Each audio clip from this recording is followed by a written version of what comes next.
Imposto é roubo.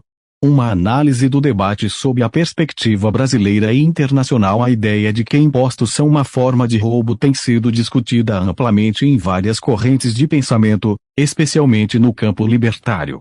No entanto, essa visão é controversa, pois depende da forma como o indivíduo interpreta o papel do Estado e a legitimidade da sua intervenção na economia e sociedade. Para entender essa questão, é necessário avaliar o papel dos impostos, suas justificativas, sua aplicação, e a percepção do cidadão em diferentes contextos, incluindo o Brasil. O papel dos impostos no Brasil. No Brasil, os impostos financiam serviços públicos essenciais, como saúde, educação, segurança e infraestrutura. O argumento a favor da cobrança de impostos é que eles são necessários para que o Estado tenha recursos para garantir o bem-estar social e o funcionamento de instituições que beneficiam a coletividade. Sem os impostos, seria difícil, ou impossível, para o Estado cumprir suas funções básicas de garantir a ordem, justiça e o desenvolvimento do país.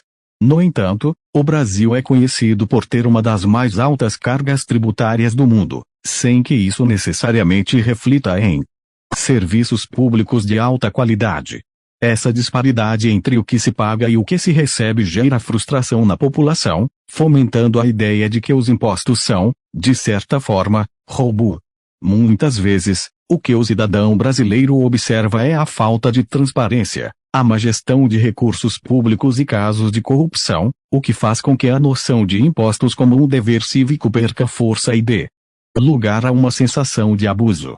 A perspectiva internacional. Em outros países, a relação entre impostos e serviços públicos varia drasticamente.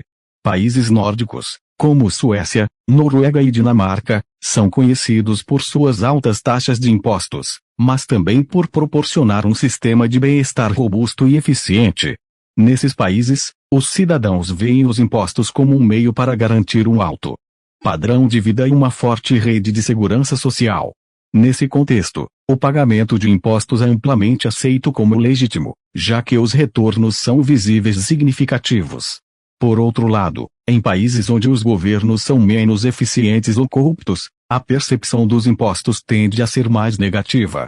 Em muitas nações da América Latina e de partes da África, por exemplo, a população tem menos confiança de que os impostos são utilizados de maneira justa e produtiva, aumentando a sensação de que estão sendo explorados pelo Estado. A falta de serviços básicos, somada à corrupção endêmica, reforça a ideia de que o governo se apropria de parte da riqueza dos indivíduos sem dar o retorno adequado. O argumento libertário. Para os libertários, como os seguidores do economista e filósofo Murray Rothbard, a ideia de que o imposto é roubo se fundamenta no princípio de que o Estado não tem o direito de usar coerção para retirar a riqueza dos indivíduos.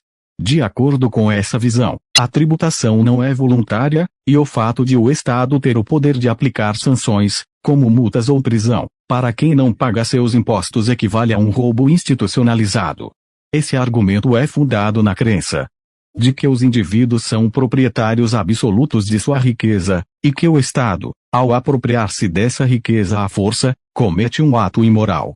A contraposição, impostos como contrato social em oposição à visão libertária, o argumento da teoria do contrato social, formulada por pensadores como John Locke e Jean-Jacques Rousseau, defende que os impostos são uma forma legítima de contribuição dos cidadãos para o bem comum.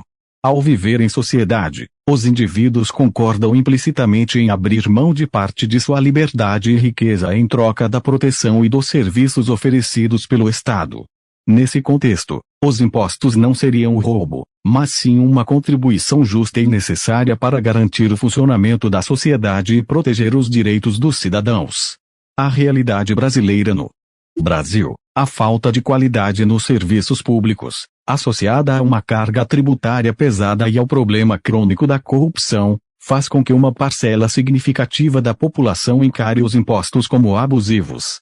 A dificuldade de ver o retorno direto do dinheiro pago em impostos na forma de serviços públicos de qualidade contribui para a percepção de que os cidadãos estão sendo explorados pelo governo. Por outro lado, A ausência de impostos ou uma carga tributária insuficiente resultaria na precarização de serviços públicos fundamentais e na perda de importantes políticas sociais que são, de fato, essenciais para milhões de brasileiros. Muitos brasileiros dependem do SUS, Sistema Único de Saúde, da educação pública e de programas assistenciais como o Bolsa Família. Assim, o debate entre impostos como roubo ou necessidade é profundamente influenciado pelas ineficiências do sistema público no país. Conclusão: imposto é roubo ou não? No contexto brasileiro e internacional, dizer que impostos são roubo é uma visão limitada. Embora o descontentamento com a má gestão dos recursos públicos seja legítimo, os impostos, em teoria, servem para financiar serviços essenciais que beneficiam a sociedade como um todo. No entanto, a má administração, a corrupção e a ineficiência no uso dos recursos públicos podem dar a sensação de que os cidadãos estão sendo injustamente explorados. Portanto, enquanto os impostos não são essencialmente roubo, em muitos casos, a forma como são administrados pode criar uma percepção de injustiça que alimenta essa ideia. A resposta final, portanto, é que impostos não são roubo, desde que sejam aplicados de maneira justa, transparente e em prol do bem comum. Quando esses critérios não são atendidos, a percepção pública pode se aproximar da ideia de que os impostos são uma forma injusta de expropriação da riqueza.